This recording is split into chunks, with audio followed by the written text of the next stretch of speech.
음악이 잔잔하게 시작됩니다. 역사적 통찰과 지혜를 나누는 이 여정에 함께해 주시는 여러분을 진심으로 환영합니다.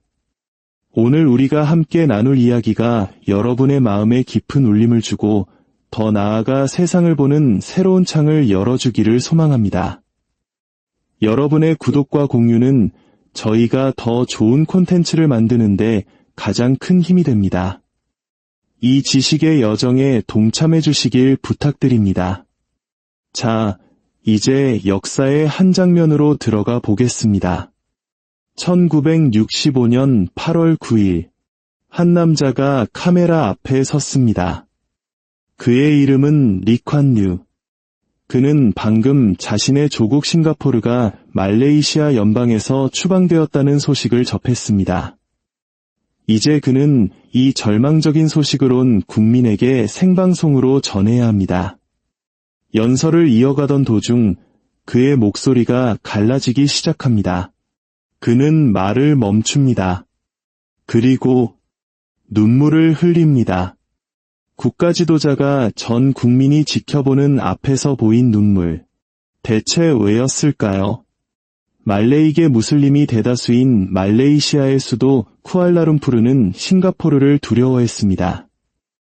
중국계가 다수인 이 작은 섬이 언젠가 자신들을 뛰어넘을지도 모른다는 불안감. 싱가포르의 항구가 자신들의 항구보다 더 밝게 빛나고 더 부유해지고 더 중요해질 수 있다는 공포.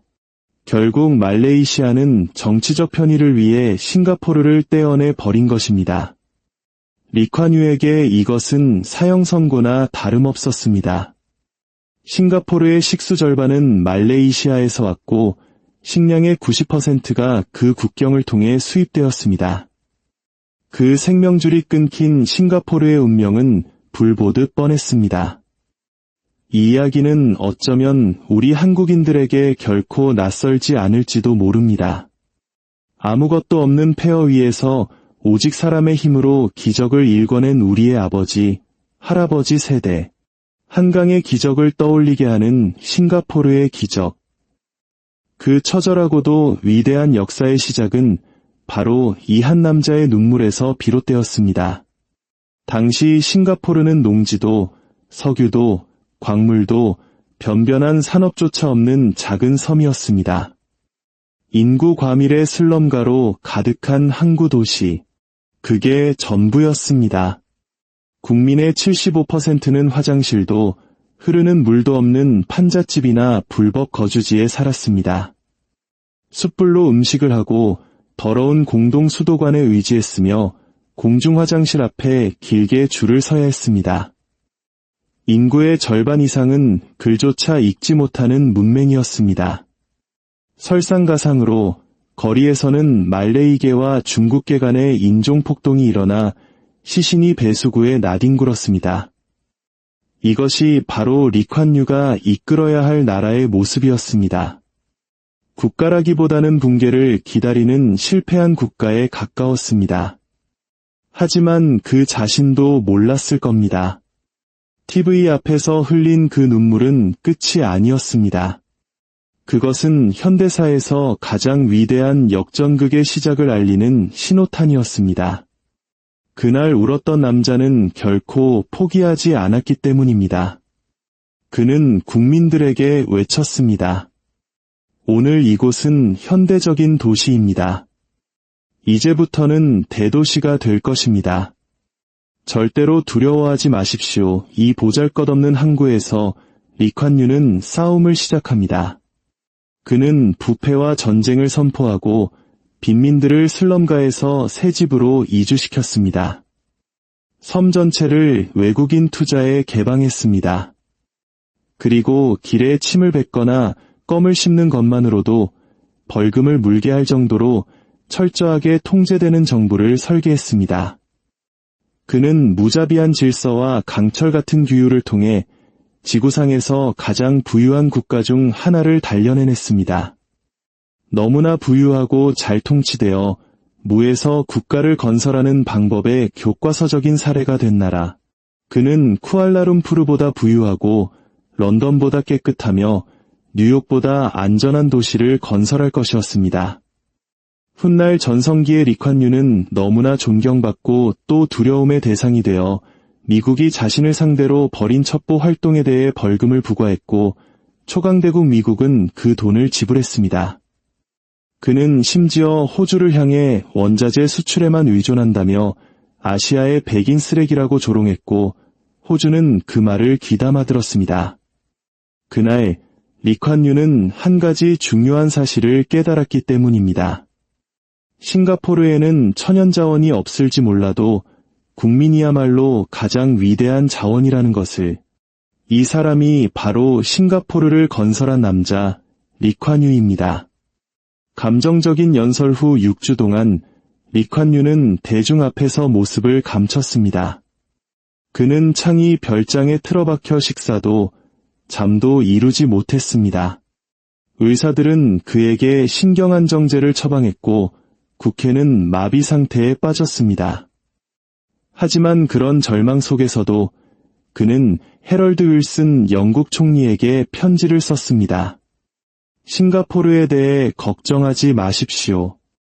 저와 제 동료들은 절망 속에서도 정신이 온전하고 이성적입니다.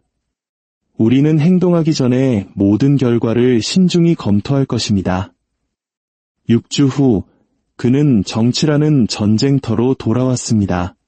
그의 채습하는 군대도 식량도 천연자원도 없이 훨씬 더 크고 적대적일 수 있는 이웃 국가들에 둘러싸인 작은 항구 도시였습니다.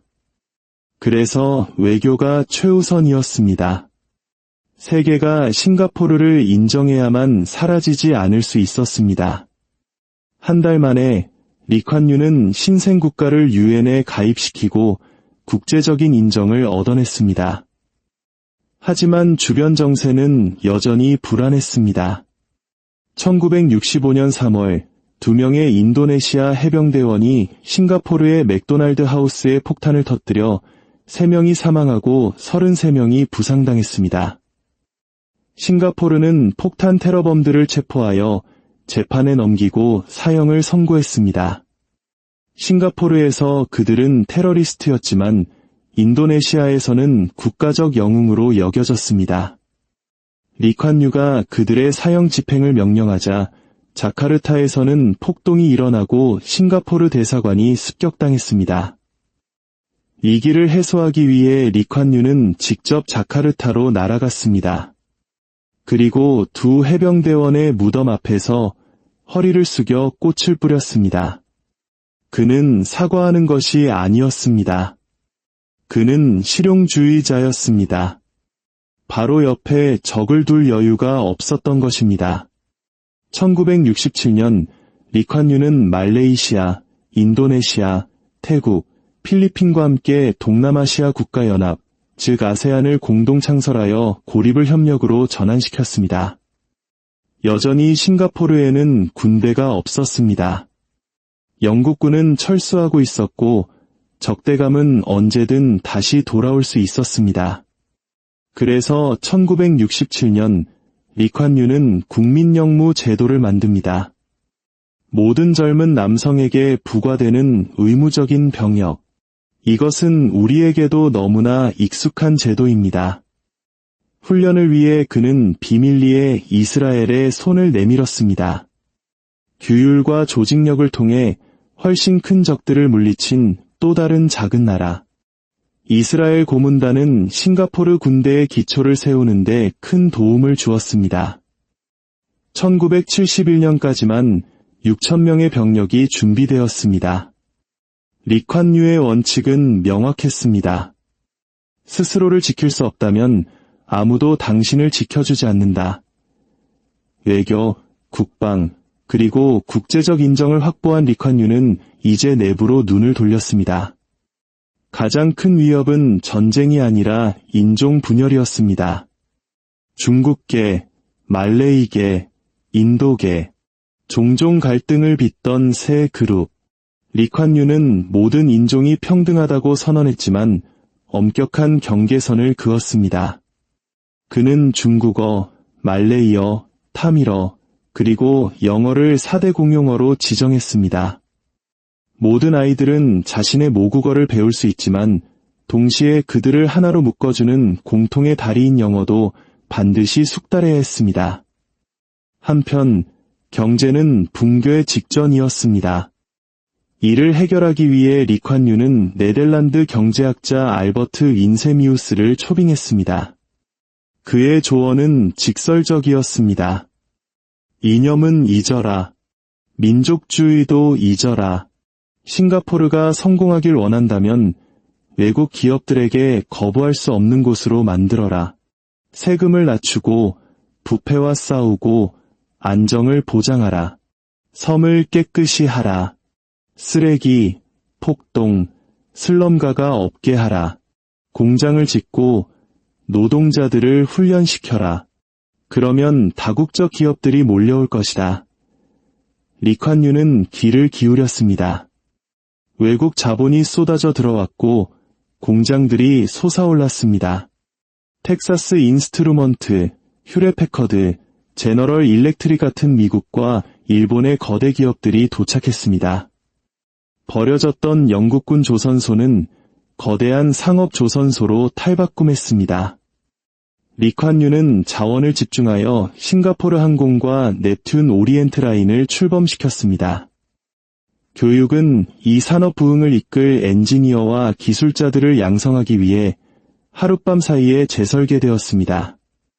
쏟아져 들어오는 수입으로 리콴유는 일상생활을 변화시켰습니다. 싱가포르인 4분의 3이 여전히 슬럼가에 살고 있었기에 그는 주택개발청의 역할을 대폭 강화했습니다. 수십만 명이 흐르는 물과 전기가 있는 새로운 콘크리트 아파트로 이사했고 가족들은 국가의 성공에 자신의 몫이 있다고 느끼게 되었습니다. 자금을 마련하기 위해 그는 노동자들이 임금의 약 20%를 중앙복지기금에 강제로 예치하게 했습니다. 공식적으로는 은퇴 자금이었지만 실제로는 주택, 인프라, 투자를 위한 국가적 자금풀이 되었습니다. 이 거대한 기계를 관리하기 위해 리콴유는 장관과 공무원의 급여를 2배로 인상하고 부패행 2조 사국에 막강한 권한을 주었습니다. 뇌물을 받은 사람은 누구든 즉시 감옥으로 갔습니다. 심지어 자신의 국가개발부 장관이 100만 달러의 뇌물을 받은 사실이 드러나자 부패행 2조 사국은 즉시 움직였습니다. 장관은 재판을 받기도 전에 스스로 목숨을 끊었습니다. 리콴유의 반응은 차갑고 단호했습니다. 그는 잘못을 저질렀고 뇌물을 받았다. 나는 그를 구할 수 없다. 법 위에 있는 사람은 아무도 없다. 우리가 한번 외회를 만들면 모두가 그렇게 할 것이다. 다음은 가든시티 캠페인이었습니다. 고속도로에는 가로수가 늘어섰고 강은 오물로부터 깨끗해졌으며 도시 곳곳에 공원이 조성되었습니다. 청결과 녹지는 싱가포르가 더 이상 슬럼가가 아니라는 것을 세계에 증명하는 국가적 선전이 되었습니다. 1970년대 초 싱가포르는 모든 것을 갖추었습니다. 국기, 군대, 경제, 그리고 싱가포르는 떠오르고 있다는 단 하나의 메시지까지. 이제 리콴유는 밖으로 눈을 돌렸습니다. 공장만으로는 충분하지 않았습니다.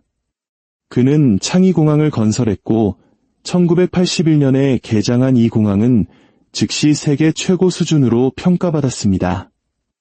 싱가포르 항구는 아시아의 수출과 서구 시장을 잇는 교차로로서 지구상에서 가장 붐비는 항구 중 하나가 되었습니다.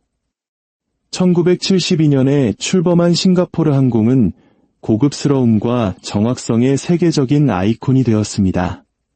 하지만 성장은 통제를 요구했습니다. 껌 씹기는 금지되었고 마약 밀매범은 교수형에 처해졌습니다. 쓰레기 투기, 침 뱉기, 무단 횡단에는 무거운 벌금이 부과되었습니다.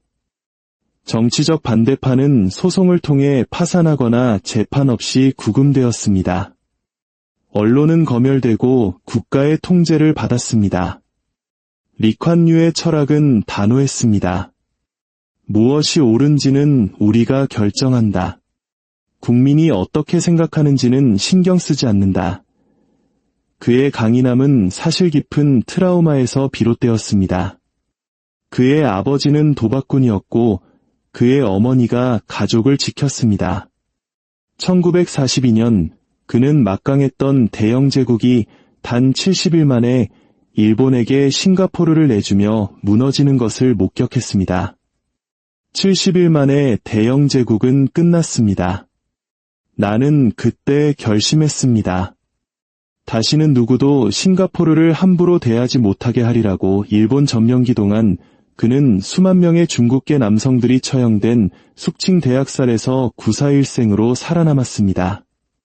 살아남기 위해 그는 일본어를 배웠고 전쟁 중에는 풀을 팔아 생계를 잇기도 했습니다. 그 상처들은 그에게 한 가지 교훈을 가르쳤습니다. 누구에게도 의존하지 마라. 우연을 믿지 마라. 스스로의 힘으로 서라. 그리고 그의 나라는 그렇게 해냈습니다. 2000년 싱가포르의 1인당 GDP는 24,000달러로 캐나다와 맞먹고 프랑스를 넘어섰습니다. 2020년대에 들어서는 9만 달러를 돌파하며 미국의 8만 5천 달러를 능가했습니다. 이는 말레이시아의 1만 2천 달러나 인도네시아의 5천 달러와는 비교할 수 없는 수치입니다. 교육 분야에서 싱가포르는 OECD의 국제학업성 취도 평가에서 핀란드, 일본, 그리고 대한민국을 앞서며 수학, 과학, 읽기 부문에서 세계 정상을 차지했습니다. 천연자원 하나 없는 나라가 지적, 금융 강국이 된 것입니다. 2015년 3월 리콴유는 91세의 나이로 세상을 떠났습니다. 하지만 그가 건설한 나라 깨끗하고 부유하며 규율 있고 맹렬하게 독립적인 나라는 그의 유산으로 굳건히 서 있습니다. TV 앞에서 눈물을 흘리던 한 남자에서 세계에서 가장 위대한 성공 스토리 중 하나의 창시자가 되기까지. 이것이 바로 싱가포르가 건설된 방식입니다. 한 지도자의 비전과 철권 통치가 어떻게 절망의 섬을 희망의 대도시로 바꾸어 놓았는지, 그리고 그 눈부신 성공의 이면에는 어떤 그림자가 드리워져 있는지를 보여주는 역사입니다. 오늘 이야기가 여러분께 깊은 영감을 주었기를 바랍니다. 세상의 모든 위대한 변화는 때로 한 사람의 눈물과 결단에서 시작된다는 것을 기억하며 다음 시간에도 더욱 흥미로운 역사 이야기로 여러분을 찾아뵙겠습니다. 평안한 하루 보내시길 바랍니다.